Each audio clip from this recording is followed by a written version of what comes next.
आप आज गर्मा गर्म पानी पूरी बनाकर तैयार रखना। आज मेरे साथ सौम्या भी आएगी शाम को आपके हाथ की पानी पूरी खाने। हाँ हाँ लाडो, आज तुम दोनों सहेलियां कॉलेज से लौटते वक्त मेरे ठेले में आना। मैं तुम दोनों के लिए गर्मा गर्म पानी पूरी बनाकर खिलाऊंगा। हाँ मेरे प्यारे बाबा। रीना खुशी खुशी बस पकड़कर कॉलेज चली गई। कॉलेज में सौम्या को भी उसने ये बात बताई तो वो भी बड़ी खुश हुई।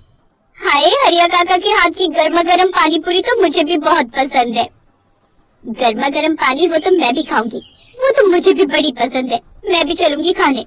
ठीक है, फिर तुम दोनों चलना। शाम को रीना अपनी दोनों सहेलियों के साथ अपने बाबा के ठेले पर आ जाती है। हरिया बीच बाजार में गर्मा गर्म पानी पूरी बनाकर बेचता था।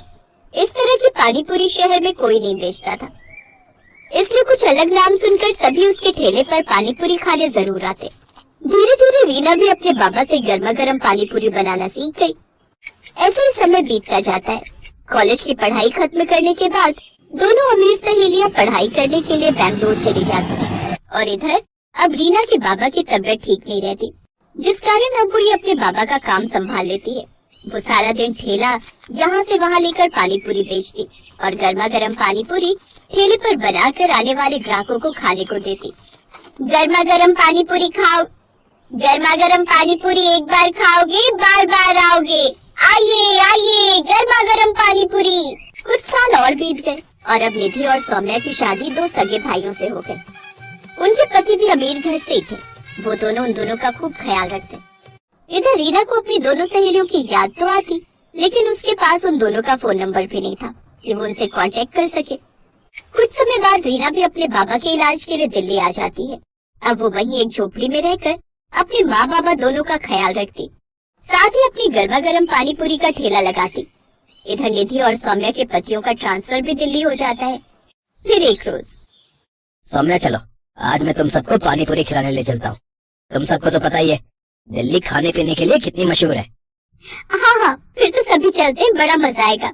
वो सभी सुखीराम पानी पूरी वाले की पानी पूरी खाने खान मार्केट चले जाते हैं, जिसे खाकर सौम्या कहती है, मुझे तो यहाँ की पानी पूरी बिल्कुल पसंद नहीं आई। हाँ सौम्या, और खाकर तो देखो। सौम्या बिल्कुल ठीक कह रही है, वो स्वाद नहीं है इसमें, हमें नहीं खानी और पानी पूरी। पानी पूरी तो हरिया काका और हमारी दोस्त रीना बनाती है, लेकिन पता नहीं अब वो कहाँ है। कमाल है, इतनी बढ़िया तो है। खैर, मैं तो एक प्लेट और खाऊंगी। ऐसे ही समय बीतता है। फिर एक रोज, यार निधि पता नहीं अपनी दोस्त रीना कहाँ होगी, कैसी होगी। कॉलेज छोड़ने के बाद उससे कभी मिलना ही नहीं हुआ।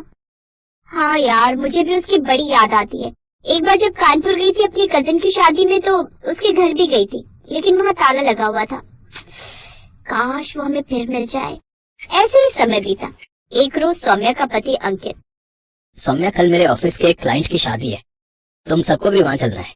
हाँ, इसीलिए तुम दोनों भी रेडी हो जाना, और माँ और प्रीति भी साथ चलेगी। उसने बार बार रिक्वेस्ट की है कि सबको पार्टी में साथ लाए। अच्छा ठीक है, हम सब तैयार रहेंगे। निधि तू वो पल्स मेकओवर वाले को अभी से बुक कर ले। ठीक है, मैं आज ही फोन कर देती हूँ। फिर अगले दिन वो सभी शादी में तैयार होकर चले जाते हैं। वो एक काफी बड़ी पार्टी थी जिसमें तरह तरह के स्टॉल लगे हुए थे। वो दोनों एक तरफ खड़ी थी, तभी उनकी ननद प्रीति आती है। निधि भाभी, सौम्या भाभी, आप यहाँ के गोलगप्पे खाकर तो देखो। कसम से आज तक इतने अच्छे गोलगप्पे आपने नहीं खाए होंगे। अरे नहीं प्रीति, हमें नहीं खाने। वो सच कह रही है बहू, तूने यहाँ के गोलगप्पे खाए ना तो तू अपनी उस दोस्त के गोलगप्पे भी भूल जाएगी जिसकी तुम दोनों तारीफ करती फिरती हो। निधि और सौम्या दोनों उस पानी पूरी के स्टॉल पर जाती हैं, जहाँ वो खाती है गर्मा गर्म पानी पूरी। अरे ये गर्मा गर्म पानी पूरी, इनका स्वाद तो बिल्कुल ऐसा है जैसे अपनी रीना के बाबा बनाते थे और रीना भी। अरे भैया, ये गोलगप्पे किसने बनाए? बहन जी, ये तो अंदर एक मैडम बनाती जा रही है और इस स्टॉल पर हम बेच रहे हैं। ये तो वही गोलगप्पे। जल्दी चल सौम्या। वो दोनों अंदर जाती है जहाँ रीना गर्मा गर्म गोलगप्पे बना रही थी। सौम्या और निधि को वो देखती है तो बड़ी खुश होती है। सौम्या, निधि, तुम दोनों यहाँ, तुम दोनों की शादी हो गई, कितनी अच्छी लग रही हो तुम दोनों। ये सब छोड़ और आकर पहले हमारे कलेजे से लग जा यार। ये बता रीना, तू इस हालत में कैसे? इतनी पढ़ी लिखी होकर भी तो ये सब शादी में गोलगप्पे बनाकर बेच रही है। क्या बताओ दोस्त, इस गरीब की जिंदगी में ना जाने ऊपर वाले ने कितने दुख लिखे हैं। कॉलेज खत्म होने के बाद अचानक बाबा की तबीयत खराब रहने लगी, इसलिए घर खर्च चलाने के लिए मैं पानी पूरी बनाकर बेचने लगी। फिर बाबा के इलाज के लिए मैं उन्हें दिल्ली ले आई, लेकिन एक रोज अचानक उनकी मौत हो गई। खुद को संभालिए, अब वो कभी नहीं लौटेंगे। इन्हें कैंसर की बीमारी थी जो इनके लंग्स तक फैल चुकी थी। फिर खुद को संभाल कर रीना ने अपने पिता का दाह संस्कार किया, लेकिन पिता के जाने के बाद उसकी माँ भी सदमे में चली गई और उन्होंने भी बिस्तर पकड़ लिया। और फिर एक रोज, मेरी बच्ची, मेरे अलावा तेरा इस दुनिया में है ही कौन? अगर तेरे हाथ पीले हो जाते तो मैं बेफिक्र होकर मर सकती थी। नहीं माँ, मैं बड़े से बड़े अस्पताल में तेरा इलाज कराऊंगी। रीना ने दिन रात पैसे जमा किए थे। उसके पास जो भी थोड़ी बहुत जमा पूंजी थी वो सब माँ के इलाज में खत्म हो गई। साथ ही कुछ पैसा कर्ज पर उठाती है, लेकिन वो भी खत्म हो जाता है। और इन सब के बाद भी वो अपनी माँ को नहीं बचा पाई। तू भी मुझे छोड़कर चली गई माँ, अब मैं अनाथ हो गई। मैं किसके भरोसे रहूंगी? अब मैं थकी हारी काम से आऊंगी तो कौन मेरे सर पर प्यार से हाथ फेरेगा माँ? कौन? उस दिन के बाद मैं अकेली दिल्ली की सड़कों पर गर्मा गर्म पानी पूरी बनाकर बेचने लगी और अपना पेट पालने लगी और शादी ब्याह के ऑर्डर भी लेने लगी। तुम मत रो रीना, अब तो अकेली नहीं है। तेरे पास तेरी ये 2 सहेलियां यानी कि बहनें। अब से हम तेरा खूब ख्याल रखेंगे। हाँ चलो, तुम्हें सबसे पहले अपने ससुराल वालों से मिलवाते हैं। वो दोनों रीना को अपने ससुराल वालों से मिलवाती है और सारी बात बताती है। अब वो सौम्या को अपने घर में ही रहने के लिए कमरा दे देते हैं। साथ ही उसके लिए एक बड़ी दुकान भी खुलवा देते हैं जिसमें वो गर्मा गर्म पानी पूरी बनाकर बेचती है। अब उसका काम और भी अच्छा चलने लगता है और कुछ ही दिनों में वो खुद का रेस्टोरेंट खोल लेती है। फिर कुछ समय बाद अंकित के एक दोस्त को रीना पसंद आ जाती है और वो उससे शादी कर लेता है और अब रीना भी खुशी खुशी अपनी जिंदगी जीती है।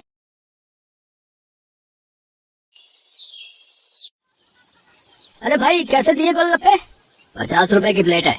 और एक प्लेट में कितने गोलगप्पे? 6 गोलगप्पे होंगे। और कितने? अरे बाप रे बाप, 50 के 6 गोलगप्पे, इतने महंगे? तभी सोचो तुम्हारी दुकान में भीड़ क्यों नहीं है।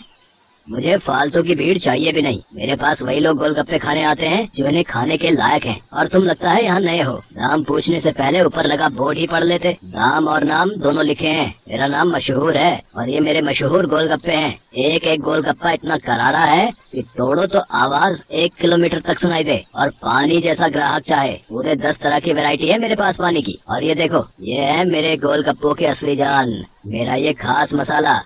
हाँ, ये सब तो ठीक है, पर फिर भी 50 रुपए वाकई बहुत ज्यादा है।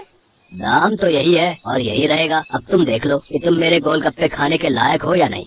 अरे ये क्या बात हुई? तुम ऐसे बात करते हो अपने ग्राहक से? नहीं, ग्राहक से तो नहीं, पर जो फालतू मेरा वक्त बर्बाद करे उससे मैं ऐसे ही पेश आता हूँ। चलो अब आगे बढ़ो और कोई सस्ता गोलगप्पे का ठेला ढूंढो।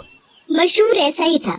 ये बात तो 100% सच थी कि वो गोलगप्पे बहुत ही अच्छे बनाता था, लेकिन इस बात पर उसे घमंड भी बहुत था। मशहूर का मानना था कि उसके पास हुनर और किस्मत दोनों का साथ है, इसीलिए उसे पूरा यकीन था कि उसका काम कभी मंदा पड़ ही नहीं सकता। और वास्तव में ऐसा हो भी रहा था। मशहूर के पास भले ही ग्राहक कम थे, लेकिन उनसे ही वो अच्छा खासा मुनाफा कमा लेता था। फिर कुछ दिनों के बाद, हाँ भाई, लाओ जरा गोलगप्पे तो लगाना। अरे तुम फिर से आ गए? रेट कम नहीं होंगे, पहले ही बता रहा हूँ। हाँ, मैं तुमसे कम करने को कह भी नहीं रहा हूँ। ऐसा करो, सिर्फ मुझे नहीं, इन सबको भी गोलगप्पे खिलाओ और इन सबके पैसे मैं दूंगा। पगला गए हो क्या? अब ऐसा करो, पहले पैसे रखो मेरे सामने, फिर बात करना। तुम भी ना बड़े शक्की हो। ये लो, ये रखे तुम्हारे पैसे। इतना कहकर सूरज ने पूरे 2000 रुपए मशहूर के सामने रख दिए। सूरज अपने साथ जिन लोगों को लेकर आया था वो देखने में ही गरीब लग रहे थे। मशहूर ने सभी को गोलगप्पे खिलाए, जिसके पैसे सूरज ने दिए। फिर सबके जाने के बाद, क्या बात है भाई, कोई लॉटरी वॉटरी लग गई है क्या? अभी तो नहीं लगी, पर जल्दी लगने वाली है। क्या मतलब? तुम्हें कैसे पता कि लॉटरी लगने वाली है तुम्हारी? क्योंकि निरंजन बाबा ने मुझसे ऐसा कहा है। वो बहुत ही बड़े सिद्ध बाबा है। उन्होंने मुझसे कहा है कि मैं जितने लोगों का पेट भरूंगा, वो भी बिना उनसे कुछ लिए, मेरी लॉटरी लगने के उतने ही चांसेस बढ़ जाएंगे। तुम भी निरे उल्लू हो भाई, हैं? बाबा जी ने तुम्हें गरीबों को खाना खिलाकर कुछ भला काम करने को कहा होगा। जितने पैसे तुमने मेरे गोलगप्पे खिलाने में खर्च किए, उतने में तो तुम पूरा भंडारा कर सकते थे। मैं जानता हूँ, और मुझे इन लोगों को कुछ ऐसा खिलाना था जो इनके बस के बाहर हो। खाना तो कोई ना कोई इन्हें खिलाई देता होगा, पर तुम्हारे गोलगप्पे वो इनके नसीब में कहाँ से आते? और बाबा जी ने मुझसे यही तो कहा था कि जाकर किसी का नसीब बदलो, तो मैंने बदल दिया। अब देखना, मेरी लॉटरी जरूर लग जाएगी। मशहूर और सूरज बात कर ही रहे थे कि तभी सूरज का फोन बजने लगा। हेलो, हाँ भाई, क्या तू सच बोल रहा है? सच में? वाह वाह वाह भाई, मजा आ गया भाई, मजा आ गया। तो वही रुक, मैं बस वहीं आ रहा हूँ, वहीं आ रहा हूँ। अरे अरे क्या हो गया, कहाँ भागे जा रहे हो? मेरी लॉटरी लग गई भाई, वो भी पूरे 10 लाख की। शुक्रिया भाई, शुक्रिया, बहुत शुक्रिया यार, सच में तुम्हारे गोलगप्पों की वजह से ये सब हो पाया। अच्छा अब मैं चलता हूँ, मैं फिर आऊंगा और अगली बार और ज्यादा लोगों को लेकर आऊंगा, तुम तैयार है ना? इतना कहकर सूरज वहाँ से चला गया, लेकिन मशहूर को सोचने पर मजबूर कर गया। मेरे गोलगप्पे ऐसा भी कर सकते हैं, मुझे तो पता ही नहीं था। अगर मुफ्त में मेरे गोलगप्पे खिलाकर इस लड़के की किस्मत खुल सकती है तो फिर मेरी क्यों नहीं? हाँ, अब से मैं भी लोगों के नसीब बदलूंगा। अब वो नहीं, बल्कि मैं खुद अपने गोलगप्पे लोगों को फ्री में खिलाऊंगा। अगले दिन मशहूर ने सबसे पहले अपने लिए एक लॉटरी का टिकट खरीदा और फिर उसके हाव भाव बिल्कुल ही बदल गए। साथ ही उसकी दुकान का बोर्ड भी अब गोलगप्पों की कीमत की जगह पर लिखा था बिल्कुल फ्री। मतलब वो सच में अब लोगों को मुफ्त में गोलगप्पे खिला रहा था। साहब, कभी सपने में भी नहीं सोचा था कि आपकी दुकान में खड़े होकर गोलगप्पे खा सकूंगा। भगवान आपका भला करे, आपकी खूब तरक्की हो, आप जो चाहो वो सब आपको मिले, मैं भगवान से यही प्रार्थना करूंगा। मशहूर को पहली बार किसी ने ऐसा कुछ कहा था। मशहूर को बहुत अच्छा लगा, लेकिन अब भी मशहूर के दिमाग में उसका खुद का फायदा पहले था। उस दिन अपने बनाए हुए सारे गोलगप्पे मुफ्त में खिलाने के बाद वो फौरन लॉटरी ऑफिस पहुंचा। मशहूर चंद, हाँ मुबारक हो, आपको इनाम मिला है पूरे 10,000 का। क्या सिर्फ 10,000? और पहला इनाम तो 10 लाख का था। हाँ तो वो पहला इनाम भी तो है, आपकी किस्मत इतनी भी अच्छी नहीं है, शुक्र मनाइए कि 10,000 तो मिले। मशहूर इनाम के 10,000 लेकर अपने घर वापस आ गया। वो उदास था और नाराज भी। क्या हुआ जी, लॉटरी लगी क्या? लगी भी और नहीं भी, ये देखो 10,000 मिले हैं। अरे वाह, तो फिर आप उदास क्यों? आपको तो खुश होना चाहिए ना। अरे पर 10,000 से क्या होता है, इतने में तो 4-5 दिनों में अपनी दुकान से ही कमा लेता हूँ। उस लड़के को तो पहला इनाम मिला था, वो भी पूरे 10 लाख का, और उसने तो इतने कम गोलगप्पे खिलाए थे। मैंने तो अपने सारे गोलगप्पे मुफ्त में खिला दिए, फिर भी मुझे क्या मिला और उसे क्या मिला? ओफो, ये सब क्यों सोच रहे हो आप? आपने जितने भी गोलगप्पे मुफ्त में खिलाए उनकी लागत तो निकल गई ना, बोलो। हाँ, उससे तो ज्यादा ही है ये पैसे। तो फिर आपको नुकसान थोड़ी ही हुआ है जो ऐसे मुंह लटका कर बैठे हो। 4-5 दिनों में जितना कमा पाते वो एक ही दिन में मिल गया, ये कम है क्या? मशहूर को अपनी पत्नी मोहिनी की बात ठीक लगी और उसने अपना इरादा और पक्का कर लिया। उसने आगे भी लोगों को फ्री गोलगप्पे खिलाना जारी रखा और हर रोज लॉटरी का टिकट खरीदना भी, कभी कम तो कभी ज्यादा, लेकिन हर रोज मशहूर का कुछ न कुछ इनाम जरूर निकलता था, जिससे मशहूर का हौसला और भी मजबूत होने लगा। इसके साथ ही मशहूर को अब ये सब करने में बहुत खुशी भी मिल रही थी। हर रोज लोगों के मुस्कुराते चेहरे उसकी दुकान से लौटते थे। उसके गोलगप्पे न जाने कितने मायूस चेहरों की मुस्कान बन रहे थे। फिर एक दिन, अरे मशहूर भाई, ये क्या है? ये कमाल कब से हो गया? बस तुम्हारे जाने के बाद से ही, लेकिन माफ करना भाई, अब तुम फ्री में गोलगप्पे नहीं खिला पाओगे किसी को, क्योंकि ये काम अब मैं करता हूँ और लॉटरी भी मेरी ही लगती है। हाँ, तुम्हारे जितना बड़ा इनाम तो नहीं लगा अब तक, पर मुझे उम्मीद है कि कभी न कभी वो कमाल भी हो ही जाएगा। मशहूर की बात सुनकर सूरज मुस्कुरा दिया और उसने अपनी जेब से अपना विजिटिंग कार्ड निकालकर मशहूर को दिया और उससे बोला, कोई बात नहीं, ये मेरा कार्ड रख लो। अब लॉटरी का टिकट जब भी खरीदना हो तो बस मुझे फोन कर देना, ऑफिस तक आने की जरूरत नहीं पड़ेगी। सूरज के विजिटिंग कार्ड पर उसी लॉटरी ऑफिस का पता लिखा था जहाँ से मशहूर हर रोज लॉटरी की टिकट खरीदता था। असल में वो ऑफिस सूरज का ही था और उसी की वजह से हर रोज मशहूर का कोई न कोई इनाम जरूर निकल रहा था। कार्ड देखते ही मशहूर सारी बात समझ गया। उसने सूरज के सामने हाथ जोड़ते हुए कहा, मैं ये बिल्कुल नहीं पूछूंगा कि तुमने ये सब क्यों किया, क्योंकि शायद मैं जानता हूँ। बहुत बहुत शुक्रिया भाई, मुझे ये एहसास कराने के लिए कि ज्यादा पैसे कमाने से जरूरी है दुआएं कमाना, लोगों को खुशियाँ बांटना, जो मेरे गोलगप्पे बहुत आसानी से कर सकते हैं।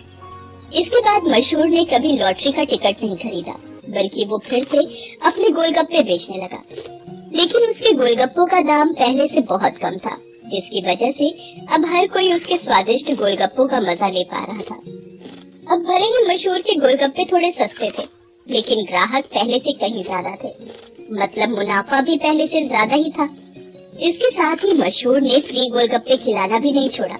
आखिर के 10-20 गोलगप्पे वो जरूर गरीबों को मुफ्त में खिलाता था, क्योंकि अब उसे गोलगप्पों के साथ साथ खुशियाँ बांटने की भी आदत जो हो गई थी। Thanks for watching.